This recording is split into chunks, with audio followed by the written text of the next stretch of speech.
Next 105 degree ಕೋನವನ್ನು ನಾವು ರಚನೆ ಮಾಡಬೇಕಾಗ್ತದೆ. ಯಾವ ರೀತಿಯಾಗಿ ಅಂತ ನಾವು ಮೊದಲನೇದಾಗಿ ನೋಡೋದಾದರೆ ಒಂದು ರೇಖಾಖಂಡವನ್ನು ರಚನೆ ಮಾಡ್ಕೋಬೇಕಾಗ್ತದೆ. ಈ ರೀತಿಯಾಗಿ ಮೊದಲನೇದಾಗಿ ಒಂದು ರೇಖಾಖಂಡವನ್ನು ರಚನೆ ಮಾಡ್ಕೋಣ. ಈ ರೇಖಾಖಂಡ ಏನಾಗಿದೆ, ಮೊದಲೇ ಆರಂಭಿಕ ಬಿಂದು O ಆಗಿರಲಿ, ನಂತರ A. ಇವಾಗ ಓವನ್ನು ಕೇಂದ್ರವಾಗಿಟ್ಟುಕೊಂಡು ಒಂದು ಕಂಸವನ್ನು ರಚನೆ ಮಾಡ್ತೀನಿ. ಓವನ್ನು ಕೇಂದ್ರವಾಗಿಟ್ಟುಕೊಂಡು ಒಂದು ಕಂಸವನ್ನು ರಚನೆ ಮಾಡ್ತೀನಿ. ಆ O ಕೇಂದ್ರವನ್ನು ನಾವು ಈ ರೀತಿಯಾಗಿ ಕಂಸವನ್ನು ರಚನೆ ಮಾಡ್ಕೋಬೇಕಾಗ್ತದೆ.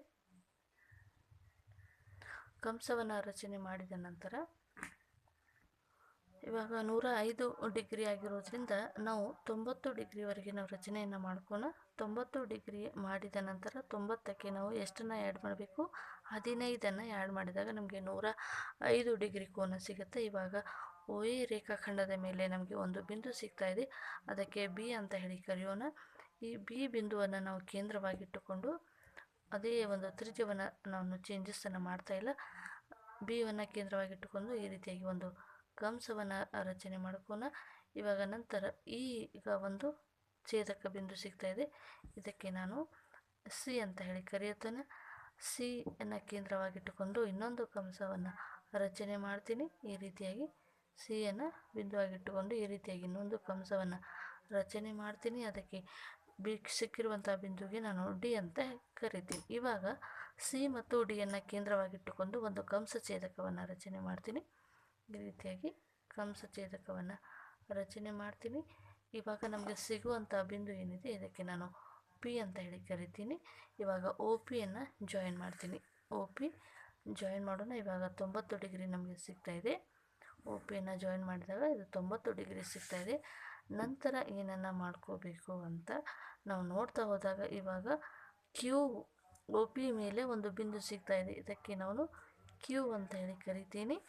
ಇವಾಗ ODಯನ್ನು ಕೂಡ ನಾನು ಜಾಯಿನ್ ಮಾಡ್ತೀನಿ. ODಯನ್ನು ಕೂಡ ಜಾಯಿನ್ ಮಾಡ್ತೀನಿ ಈ ರೀತಿಯಾಗಿ. ಇವಾಗ D ಮತ್ತು Qಗಳನ್ನು ಕೇಂದ್ರವಾಗಿಟ್ಟುಕೊಂಡು ನೋಡಿ ಇಲ್ಲಿ OCಯನ್ನು ಜೋಡಿಸೋಣ. ಇದು 60 ಡಿಗ್ರಿ ಕೋನ ಆಗಿರುತ್ತೆ. ಓಕೆ, OP ಎನ್ನುವಂಥದ್ದು 90, ಇದು 60 ಆಗಿದೆ, ಇದು 90 ಆಗಿದೆ. ನೆಕ್ಸ್ಟ್ ಇದೇ ಒಂದು ಕಂಸದ ತ್ರಿಜ್ಯವನ್ನು ಚೇಂಜಸನ್ನು ಮಾಡದೆ ನಾನು D ಬಿಂದುವನ್ನು ಕೂಡ ಛೇದಿಸ್ತಾ ಇದ್ದೀನಿ. ಈ ಛೇದಿಸಿರುವಂಥ ಬಿಂದು ಏನಾಗಿರುತ್ತೆ ಅಂದರೆ ಇದು ನೆಕ್ಸ್ಟ್ 45 ಡಿಗ್ರಿ ಆ್ಯಡ್ ಆಗಿರುತ್ತೆ. ಇದು 60 ಅಂದರೆ ನೆಕ್ಸ್ಟ್ 60. ಓಕೆ, ಇದು 60 ಡಿಗ್ರಿ ಆಗಿದೆ, ನೆಕ್ಸ್ಟ್ 60 ಅಂದರೆ 120 ಆಗಿರುತ್ತೆ. ಇವಾಗ 120 ಅಂತಂದರೆ ಇದು 90 ಡಿಗ್ರಿ ಆಗಿದೆ. ನಮಗೆ ಬೇಕಾಗಿರುವಂಥದ್ದು 105. ಅಂದರೆ ಇವಾಗ D ಮತ್ತು Qಗಳನ್ನು ಕೇಂದ್ರವಾಗಿಟ್ಟುಕೊಂಡು ಇವುಗಳ ಕೋನಾರ್ಧಕವನ್ನು ರಚನೆ ಮಾಡೋಣ. 90ಕ್ಕಿಂತ ಜಾಸ್ತಿ ಇದೆ, ಇದು 30 ಆಗಿರುತ್ತೆ. ಇದರ ಒಂದು ಕೋನಾರ್ಧಕವನ್ನು ರಚನೆ ಮಾಡೋಣ. ಇದು 60 ಡಿಗ್ರಿ ಆಗಿದೆ, ಇದು ಹೋಲ್ 90 ಡಿಗ್ರಿ ಆಗಿದೆ, ಇದು 30 ಡಿಗ್ರಿ ಆಗಿದೆ. ಓಕೆ, ಎಲ್ಲವನ್ನು ಆ್ಯಡ್ ಮಾಡಿ ನೋಡು. 90 ಪ್ಲಸ್ 30 ಎಷ್ಟಾಗುತ್ತೆ? 120 ಆಗುತ್ತೆ. ನಮಗೆ ಬೇಕಾಗಿರೋದು 120 ಅಲ್ಲ, 105. ಅಂದರೆ ಇದರ ಒಂದು ಕೋನಾರ್ಧಕ PODಯ ಕೋನಾರ್ಧಕವನ್ನು ರಚನೆ ಮಾಡಿದರೆ ನಮಗೆ 15 ಡಿಗ್ರಿ ಸಿಗುತ್ತೆ. ಇವಾಗ Q ಮತ್ತು Dಯನ್ನು ಕೇಂದ್ರವಾಗಿಟ್ಟುಕೊಂಡು ಕಂಸ ಛೇದಕವನ್ನು ರಚನೆ ಮಾಡ್ತೀನಿ.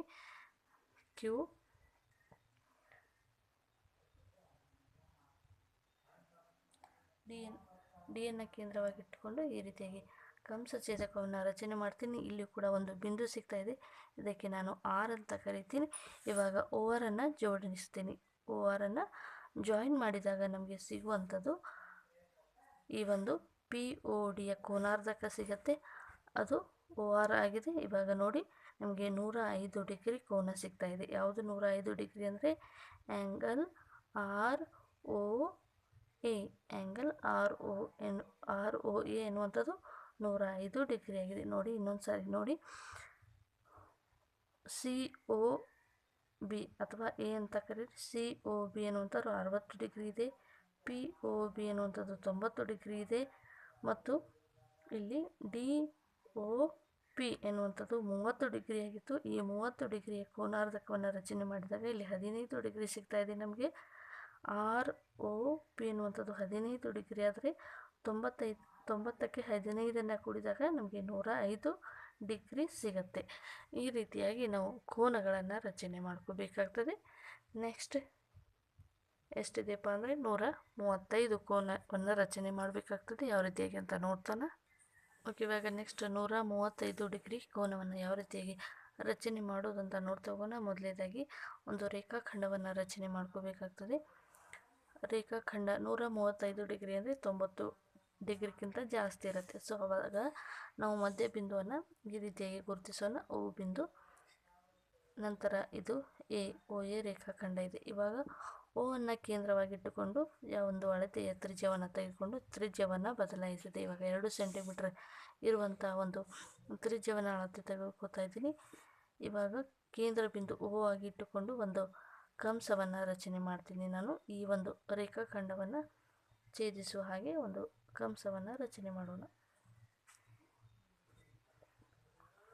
ಇವಾಗ ಒ ಎ ರೇಖಾಖಂಡವನ್ನು ಒಂದು ಬಿಂದುವಿನಲ್ಲಿ ಈ ಕಂಸ ಛೇದಿಸ್ತಾ ಇದೆ. ಇದಕ್ಕೆ ನಾವು ಬಿ ಅಂತ ಹೇಳಿ ಕರೆಯೋಣ.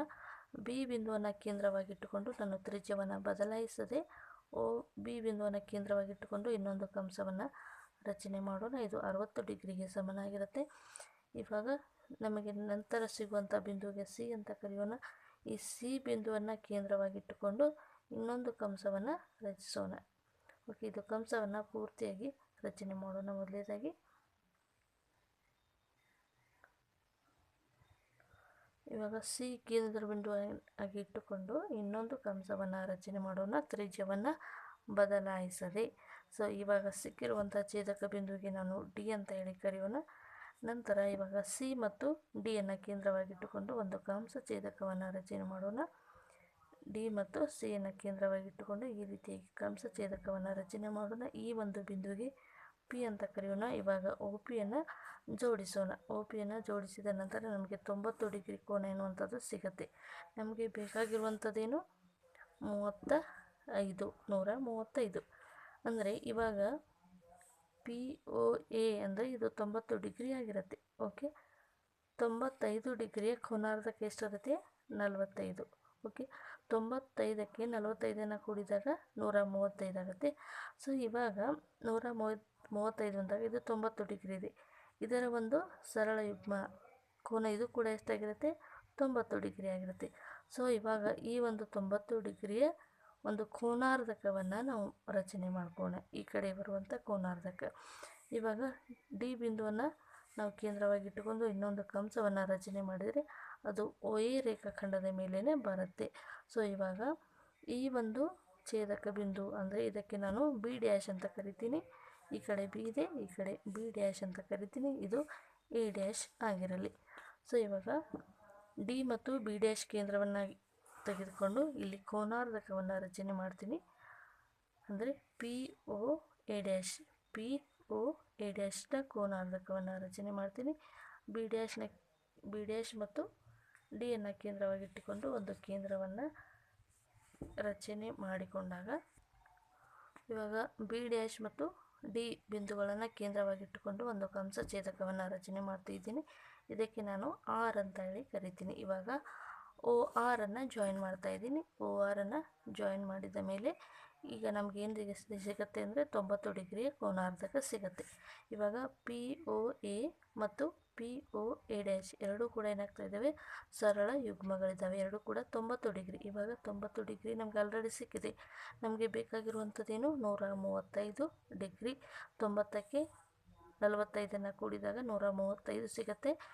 ಇವಾಗ ಪಿ ಒ ಎ ಡ್ಯಾಶ್ನ ಕೋನಾರ್ಧಕವನ್ನು ರಚನೆ ಮಾಡಿದಾಗ 45 ಡಿಗ್ರಿ ನಮಗೆ ಸಿಗುತ್ತೆ. ಸೊ ಇವಾಗ ಆ್ಯಂಗಲ್ ಆರ್ ಒ ಎ ಎನ್ನುವಂಥದ್ದು 135 ಡಿಗ್ರಿ ಕೋನ. ಈ ರೀತಿಯಾಗಿ ನಾವು ರಚನೆಯನ್ನು ಮಾಡ್ಕೋಬೇಕಾಗ್ತದೆ.